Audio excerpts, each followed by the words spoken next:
مرحلة الأكل دي بتبقى مرحلة صعبة جدا. لما تبقى عاوز تزغط حد كده تقعد تحشيه وهو مش مساعدك، مش عاوز ياكل. شبك يا جماعة. لا. بتحس بص الملابس. مرحلة صعبة زي مرحلة الحمل كده تقريبا. ايه بقى؟ كتر الحاجات الحلويات، الحاجات اللي بتاعت بره دي، فاصبح العيل ما خلاص بيشبع. عينها مش على العيل. لا حتى لو عينها، انا واحفادي كده ياكل بسكوته، ياكل بونبونيه، ياكل يجي بقى الاكل الاساسي ما بياكلش. انت مش قلت عاوز رز ملوخيه؟ مش قلت عاوز رز ملوخيه يا دوزي؟ خصوصا بقى لو ابنك وبنتك من الاطفال التنكين في الاكل. لا مش هاكل ده، لا شيلي لي، انا شايف حته خضراء على الرز، هو ليه فيه صوص بني شويه؟ انا بنتي بقى رئيسه قسم الموضوع ده، ما تاكلش غير شوكولاته، مكرونه، فراي، جبنه كيري، عيش، توست. كانت بتاكل رز ابيض، الحمد لله بطلت. فراخ، دبابيس، ولا نوع فاكهه او خضار راضيه تاكله. وصلت لدرجه ان كل ما اعملها اكل جديد ببقى خايفه جدا وهي بتجربه. لازم الواحد كان يفكر في طرق ازاي يخليها تاكل اكل صحي بطرق مختلفه بحيث ما تاخدش بالها ان الاكل جوه الاكل.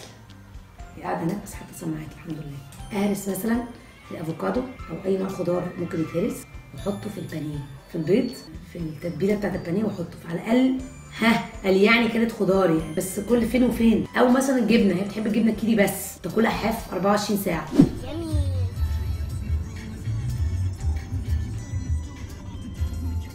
ففكرت قلت ممكن اعمل لها اكله يبقى فيها جبنه كيري في نفس الوقت يبقى فيها فاكهه ترضى تاكلها من غير ما تعرف انها فاكهه. واحده صاحبتي منمن ربنا يمسيها بالخير عملت اكله، ايه ده فيها جبنه كيري وبنتي بتاكل الجبنه الكيري. طب انا ممكن اعمل لها الاكله دي واعملها معاها، عشان لما تعمل لي اكلك مع اولادك ساعات بيرضوا يدوقوا. انت عملتي الاكله بنفسك، كليها بقى انت برضه، انت اللي هتاكليها.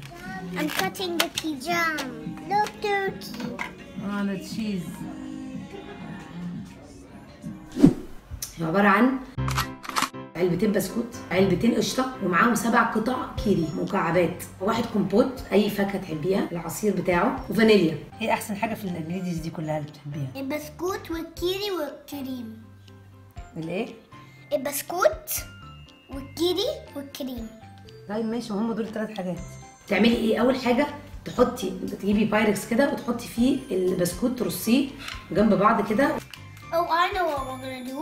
We're gonna put the cream inside the biscuits, and then we're gonna fold them together.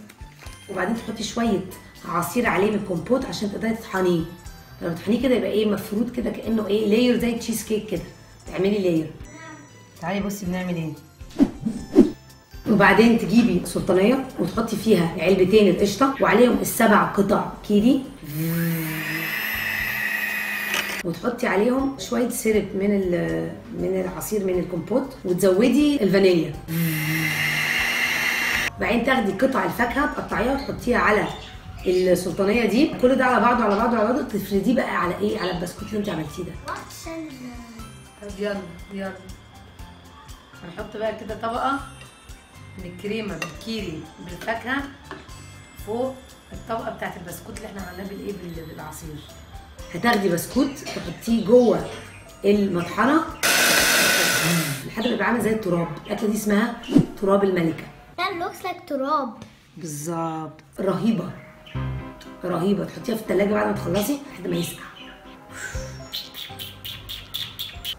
سلام. I am eating chicken. Chicken. Chicken.